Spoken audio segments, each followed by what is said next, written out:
అసలు ప్రభుత్వం ఒకవైపు చర్చలకు పిలిచి ఇక లాఠీ చార్జ్ ఎందుకు చేసింది? ఎందుకు అదే అడుగు. అసలు వాట్ ఇస్ ద స్ట్రాటజీ అంటే సైలెంట్ చేయాలి. మస్ట్ ఈ పిల్లల్ని ఢిల్లీ ఉన్న జంతర్ మంతర్ని తీసేస్తే ఇంకా పర్మిషన్ ఇవ్వాల్సిన అవసరం లేదు కదా, తెలియకుండా వాళ్ళ లోపల వచ్చేసారు.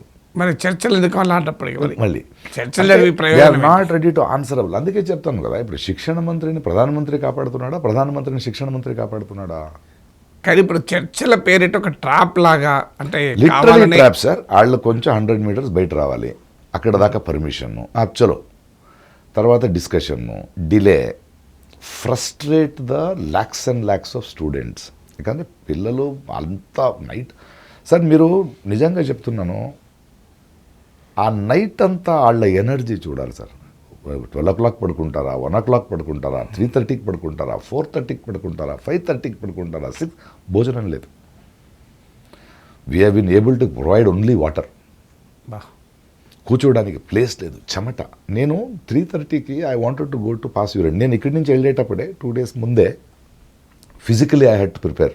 నాకు తెలుసు అది. అందుకే మార్నింగ్ నుంచే ఏమీ భోజనం చేయకుండా ఓన్లీ డీహైడ్రేట్ చేసుకుంటూ రెడీ అయ్యి ఈవినింగ్ వెళ్ళాను. బికాజ్ ఎందుకు టాయిలెట్ లేవు అక్కడ. బట్ నేను నిరాహార దీక్షను చెప్పలేను, ఎందుకంటే నాకు ఆకలి లేదు. 3:30కి ఒక టాయిలెట్కి వెళ్ళాను సార్. ఒక 200 people యంగ్స్టర్స్ లైన్ ఉంది సార్. అక్కడి నుంచే కమెంట్ వస్తుంది, నేను వచ్చానని సార్ ఆగే ఉనుకో పేలా చూడో. వెళ్ళాం సార్ అక్కడ. గర్ల్స్ అంతే, మీరు యూ డోంట్ నో పాప వాళ్ళకున్న ప్రాబ్లమ్స్. అంటే ఒకరి మీద ఒకరు ఇలా పడుకున్నారు సార్. పైన కొందరు లోకల్ పీపుల్, కొన్ని పేరెంట్స్ చిన్న ఏదో ఒక పేపర్ న్యూస్ పేపర్ పెట్టుకుని వాళ్ళ గాలి. ఆ energy, I thought that this ఈ ఫ్రీడమ్ స్ట్రగుల్ ఇలా ఉండిందేమో.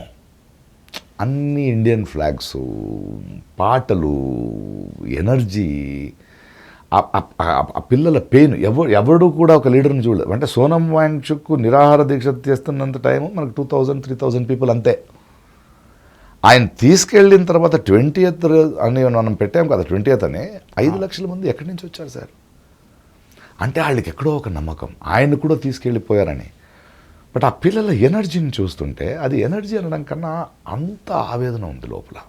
వాస్తవం. నేను ఇక్కడ హైదరాబాద్లో కాక్రోచ్ జనతా పార్టీ మీటింగ్కి వెళ్తే కూడా ఆశ్చర్యపోయాను. నేను చాలా ప్రొటెస్ట్ 40 ఏళ్ళలో పాల్గొన్నాను.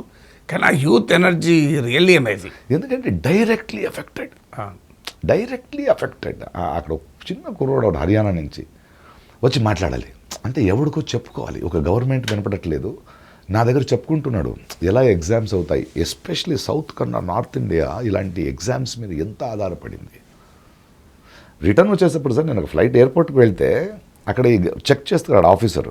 ఆడు కూర్చొని చదువు, నేను ఈ పార్టీకి ఓట్ చేశాను, బట్ నాకు అర్థమవుద్ది, ఎందుకంటే నేను ముసలోడవుతున్నాను.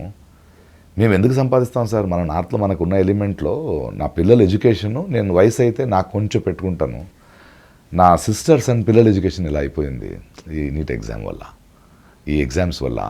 మళ్ళీ వాళ్ళు ఎలా సార్ దాదాపు ఖర్చు పెట్టాలి. అంటే మనం అర్థం చేసుకోవాల్సింది, ఈ దేశంలో 5th standard 6th standard నుంచే ప్రిపేర్ చేస్తారు ఈ పిల్లలు.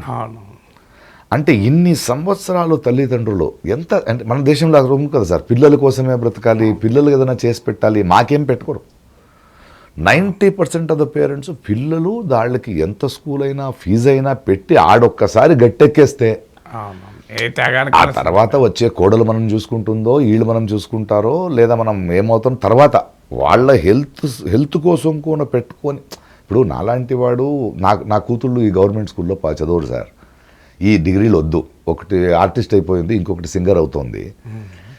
నాకు డైరెక్ట్గా కాదు, but common man and lower middle class man, this is a decade of sacrifice.